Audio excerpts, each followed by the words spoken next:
les médias sociaux et le sport. Bienvenue à Focus.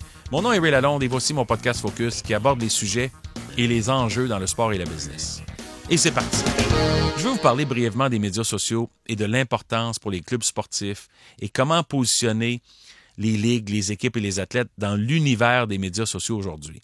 Parce que quand on parle de médias sociaux, on parle de communication. On parle de canaux personnels, canaux d'équipe, canaux de ligue, pour parler aux gens directement. On parle d'engagement. C'est ça le mot-clé, c'est l'engagement. C'est pas une question de volume. C'est une question, est-ce qu'on a des gens actifs, des gens qui sont connectés, qui sont engagés avec nous.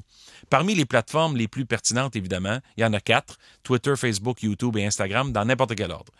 Snapchat est aussi très populaire chez les jeunes, mais dans le sport professionnel, c'est pas une habitude des joueurs de communiquer par Snapchat parce que c'est de la communication littéralement entre individus.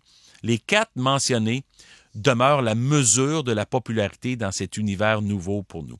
Puis pourquoi les médias sociaux sont importants pour les clubs ou les athlètes ou les ligues? Bien, principalement, c'est une question de gestion de contenu. Les clubs, les ligues, les athlètes peuvent maîtriser le contenu, contrôler le message qu'on envoie aux consommateurs, aux partisans. Les médias traditionnels sont beaucoup plus objectifs. Parfois, c'est négatif, parfois, c'est critique. Les médias sociaux sont des outils de communication interne, voulant dire on le gère à l'interne, c'est pas pour l'interne, mais ça permet au club d'être plus subjectif. Puis le club a le contrôle sur le contenu qu'il diffuse. En plus, à mon avis, ça permet de rayonner davantage. Ça permet de croître ta base de partisans puis de consommateurs. Tu peux accéder au monde entier, puis éventuellement, tu veux monétiser ce marché-là. Les 4 plateformes que j'ai mentionnées sont des sources d'informations, de contenu, de vidéos, d'activités du club, des ligues, et ainsi de suite, mais ce sont surtout des communications directes. Ça permet de toucher des partisans comme si on leur parlait un par un. L'équipe la plus populaire au monde, évidemment, c'est le FC Barcelone. Imaginez qu'ils ont 15 plateformes de médias sociaux. Le plus grand réseau de partisans connectés dans le monde entier, parmi tous les clubs sportifs. Il y a Facebook, Twitter, Instagram et YouTube, mais il y en a aussi d'autres que moi, j'avais jamais entendus. Line, Snapchat, on connaît bien celle-là, Viber, WeChat, Sina, Miaopai, Dailymotion, TuneIn, Pinterest, Periscope, puis autrefois, Google+, qui vient juste de fermer. Ça a fermé au mois d'octobre. Pour moi, les équipes et les ligues qui s'investissent à fond dans les médias sociaux, ben, ils vont sortir gagnants de cette bataille-là d'engagement de partisans. Parce que c'est important d'être moderne, c'est important d'être connecté avec cette génération-là. C'est pas une course vers le volume, c'est un défi d'engagement. Tu veux des partisans engagés qui interagissent, qui te posent des questions, qui veulent des réponses, mais qui te suivent.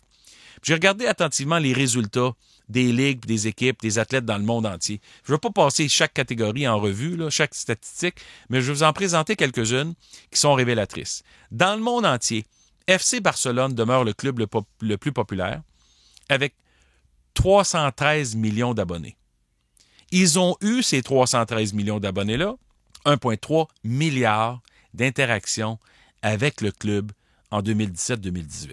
Mettez ça dans votre tête une seconde, 1,3 milliard d'interactions.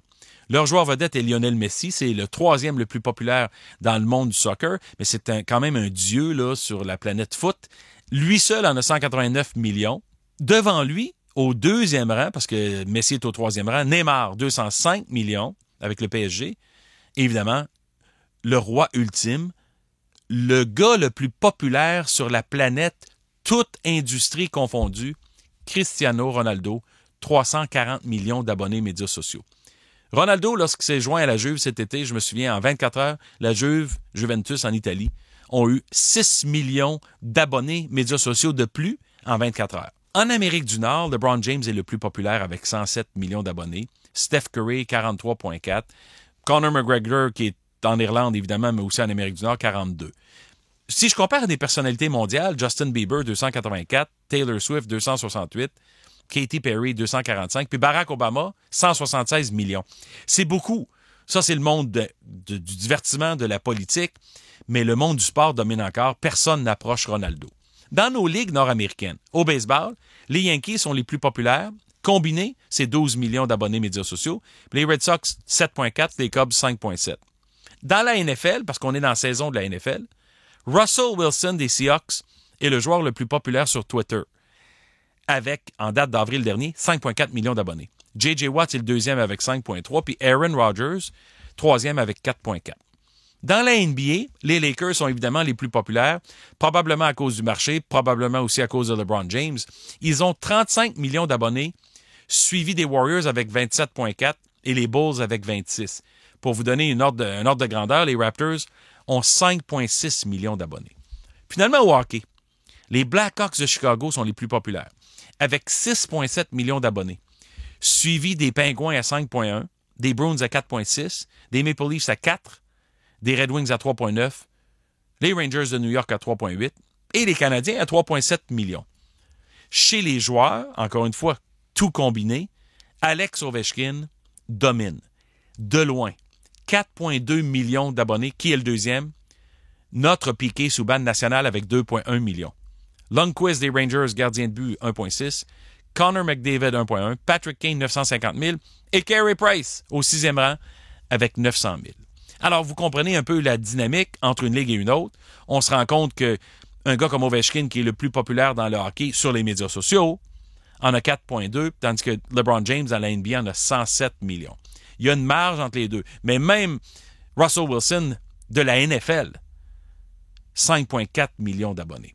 C'est pour vous dire, encore une fois, que certaines ligues réussissent mieux que d'autres et certaines ligues ont plus d'opportunités de se mettre en valeur. Mais je reviens encore à FC Barcelone.